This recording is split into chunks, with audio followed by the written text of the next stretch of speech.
Olá, pessoal, espero que estejam bem. Então, eu disse que aqui nós íamos falar de diversos assuntos, né? Sempre de maneira de preferência mais leve, né? Para não pesar o que já está pesado, né? Que a gente sabe que o mundo está bem complicado, mas que quando nós tivéssemos que conversar de forma séria, nós íamos conversar de forma séria. E hoje é um dia desses. Hoje eu quis trazer um assunto porque eu acho extremamente necessário, né? Eu vou contar um fato que aconteceu esses tempos, né? E para a gente analisar junto essa situação.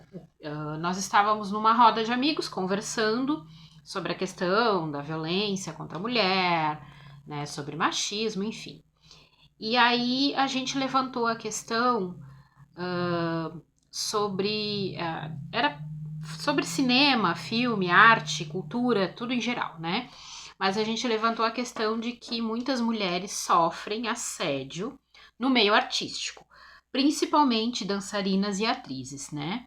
A gente sabe muitas histórias de dançarinas que são assediadas por coreógrafos, que só ganham grandes papéis, né? Grandes performances, né? Você vai ser a primeira bailarina se transar comigo, enfim, né? E tem a questão das atrizes, que muitas atrizes hoje estão falando sobre isso, né? Há muito tempo isso ficou em silêncio, mas a partir do momento que a primeira decidiu falar, ou as primeiras, né, decidiram falar, muita coisa veio à tona de que diretores fazem isso, né? Diretores de cinema, produtores, diretores de elenco, que para mulher, né, para atriz conseguir um papel, ela tem que ter relação sexual com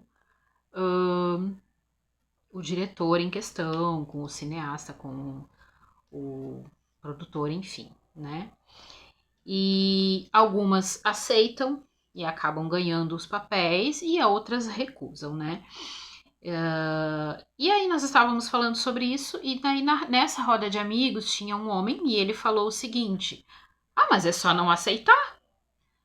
Aí eu comentei, eu digo, sim, tem muitas que não aceitam e as suas carreiras acabam ali, né? Que foi como aconteceu, por exemplo, com a atriz Ashley Judd, acho que é assim que fala o nome dela, que há muitos anos atrás ela estava no auge da carreira e ela recebeu uma proposta indecente, eu não me lembro se foi de um diretor, enfim, não interessa, não lembro, mas enfim, era um homem poderoso, né?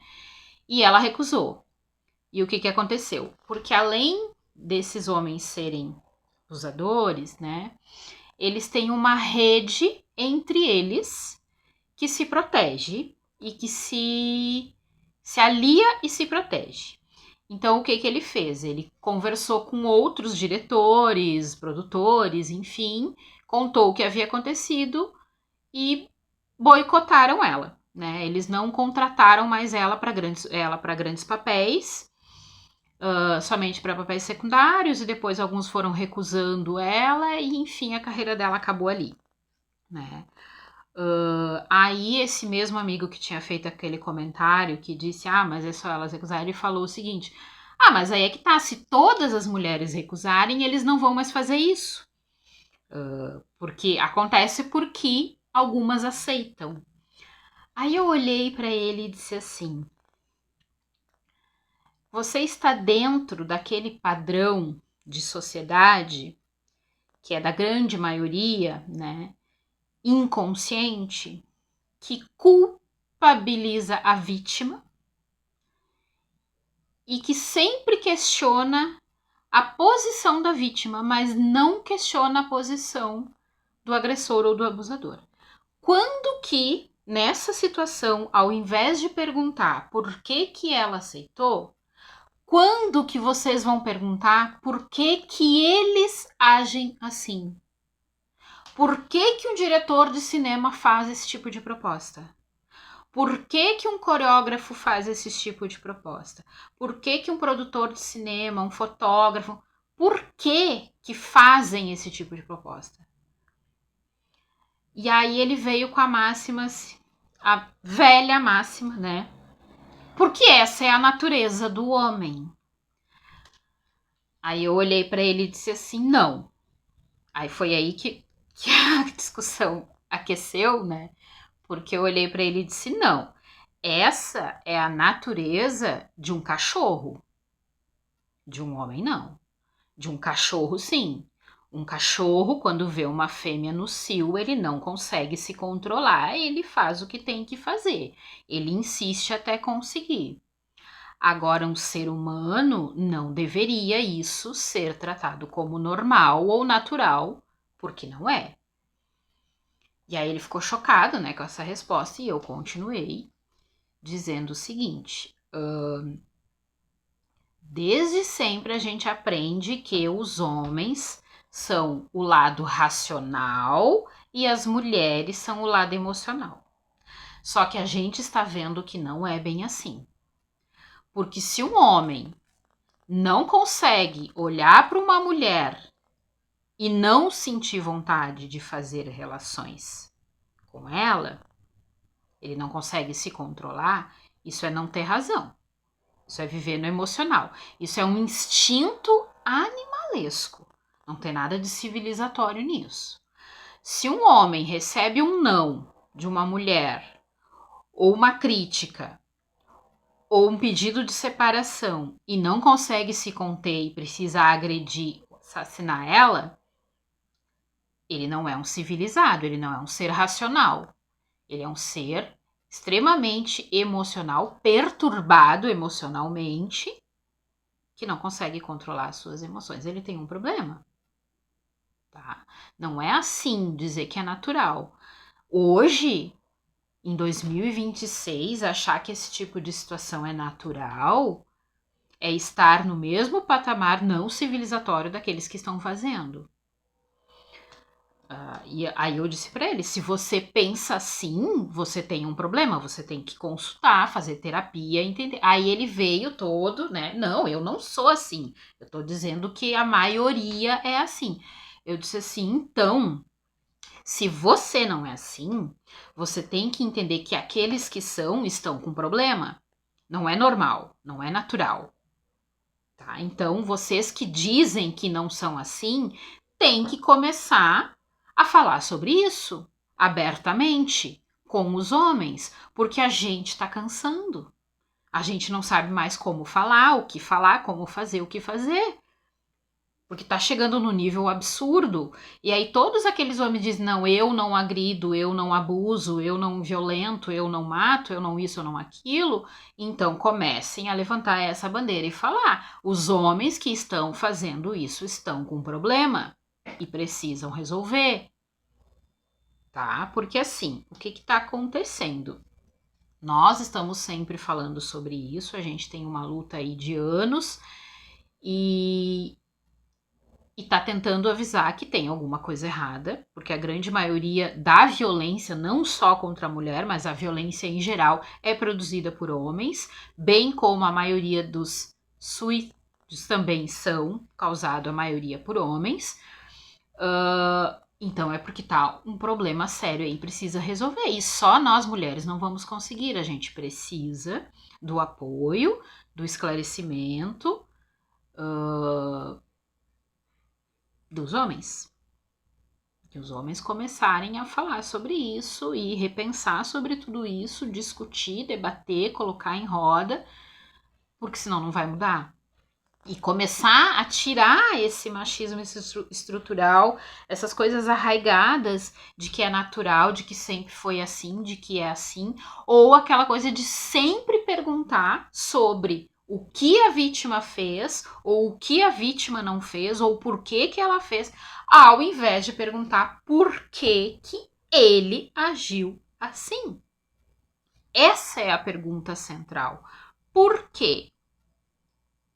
Porque assim, se você é um homem que tem um táxi e entra uma mulher sozinha dentro do teu táxi e você tá levando ela para um lugar que você vê não tem muito movimento, ali você olha e pensa, esse é o momento ideal que eu posso violentar essa mulher. Se você tem esse pensamento, você tem um problema.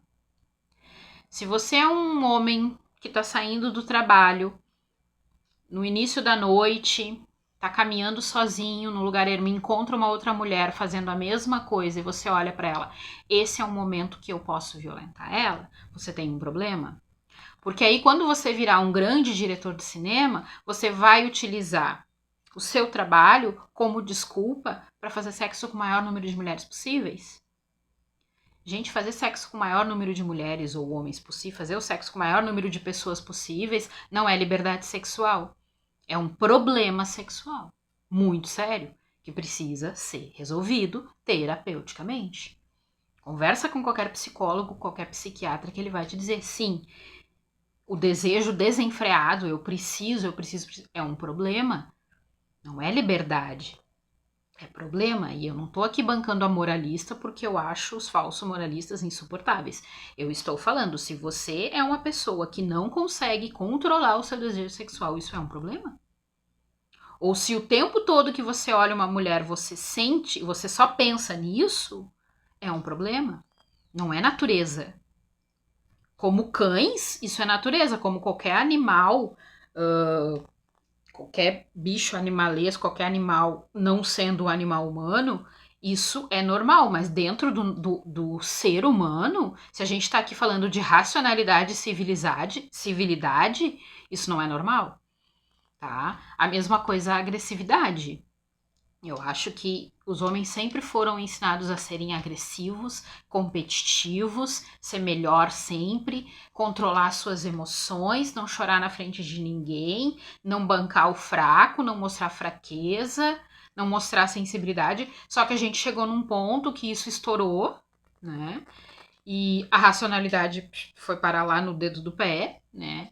E aí as emoções estão aí, extrapoladas, à flor da pele, ninguém mais tá conseguindo controlar e tá insuportável viver assim. Aí o que que tá acontecendo? Agora a mulherada tá assumindo um outro tipo de postura, estão se armando, estão usando ferramentas para se defender ou até para estar, né? Só que aí, gente, como é que vai ser? Uma guerra civil entre homens e mulheres? Para ver quem vai vencer e quem vai sobrar no planeta? Não, né? Não tem condições. Eu acho que não é por aí o caminho. Eu acho que tá na hora, sim, de resolver os problemas mentais e emocionais dos homens e por esse caminho a educação começar lá na educação, porque os jovens estão indo pelo caminho errado. E aí vai ser uma confusão muito maior do que tá hoje. E aí sim a gente não vai mais conseguir controlar. Então o que eu penso a respeito dessa conversa, e a gente foi levando a conversa adiante, eu acredito que ele foi entendendo o que eu estava querendo dizer e foi clareando ali a mente dele, porque de fato ele não é um homem agressor, ele não é um homem abusador, né? Mas ele quis defender os homens. E foi o que eu disse para ele: você está entrando no mesmo patamar do machismo porque está querendo defender o homem e culpabilizar a vítima, dizendo que a culpa de os homens diretores, né, os homens importantes da área da arte, da cultura, do cinema, eles vão querer e tá tudo certo, é só a mulher não aceitar. Não é assim, né?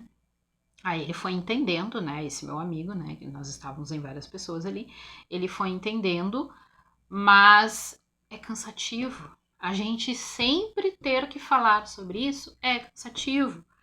Porque eu sei que não é só homens que pensam assim, tem mulheres também que pensam assim, e a gente sempre tem que dizer, gente, a pergunta que tem que fazer não é por que, que ela estava sozinha, por que, que ela estava usando aquela saia, por que, que ela bebeu, por que, que ela se expôs, por que, que ela aceitou ir sair com ele, por que que a... Gente, quando é que a gente vai perguntar por que, que os homens estão fazendo isso? Essa é a pergunta daqui para frente. Por que, que os homens estão agindo como estão agindo? Ah, não são todos homens? Ok, por que que esses, a grande maioria, ou não, não sei, mas por que que estão fazendo isso? Por que que estão agindo assim? Nós, mulheres e homens, devem se fazer essa pergunta. E tentar chegar numa conclusão vai ser complicado, porque a conclusão é: eles precisam se tratar, eles precisam buscar ajuda, eles precisam se entender e quebrar todas aquelas crenças limitantes que foram colocadas na cabeça desde pequenininho do que é ser macho. do que é ser um homem de verdade. Isso é a que tem que ser quebrado, refeito, reformulado todo o conceito de masculino saudável, de macheza e tudo mais, né? Do que é o masculino, do que é o feminino. Tudo isso tem que ser reconstruído. E eu acho que é o caminho, né? Eu acho, também não tenho certeza mais nada, né? Já não tenho certeza de mais nada, porque realmente chegou num ponto epidêmico, né? É uma epidemia de violência, uma coisa que tá absurda. E tá começando muito cedo. Isso é o que tá assustando a gente, é que tá começando muito cedo. E aí a gente tem agora a internet, né? Os vídeos, e aí eles estão usando essa ferramenta para ampliar mais ainda o conceito de machismo, de misoginia, sexismo e racismo e tudo que é tipo de ismos, né? E preconceitos. Eles estão usando a internet como essa ferramenta e isso está ficando assustador porque está chegando num grande número de jovens. E aí a gente vai ter um problema realmente muito grande. Tá todo mundo aí pensando na revolução dos robôs, na revolução da IA, que os robôs vão tomar conta do mundo, ou na chegada dos ETs, que os ETs vão explorar os seres humanos. Todo mundo fica pensando nisso, gente. O nosso maior problema somos nós. Os nossos maiores inimigos somos nós mesmos, seres humanos. Porque a gente está criando problemas para nós mesmos aqui, dentro da nossa sociedade. E é nisso que isso é que a gente tem que temer. É o próprio ser humano, né? Então eu acho que é isso. É uma reflexão também que eu quero deixar para todo mundo pensar e começar a se autoanalisar, né? Os seus pensamentos e as suas falas machistas, misóginas, sexistas, racistas, e nas próximas conversas evitar esses termos que já são, né, antigos e que não levam a gente para lugar nenhum, porque o futuro é para frente e não para trás, né? Então começar a se autoanalisar, se autoavaliar, refletir muito sobre isso e evitar, e começar a cortar e curar em si essa questão, né? Essas questões machistas, misóginas, sexistas, racistas, preconceituosas e tudo que é tipo de ismo, né? Seja fascismo, né? Qualquer coisa tem que curar em si, porque a cura é pessoal e a cura pessoal leva à cura coletiva. É só assim, não existe outra forma. Então por hoje é isso. Espero que vocês reflitam bastante, se autoanalisem. E qualquer coisa estou por aqui. Se gostaram do vídeo, curte, compartilha, segue o canal para me ajudar, ativa o sininho e me tragam ideias do que a gente pode conversar aqui, porque eu acho isso importante. Vamos criar uma rede bem bacana para falar sobre vários assuntos. Grande beijo.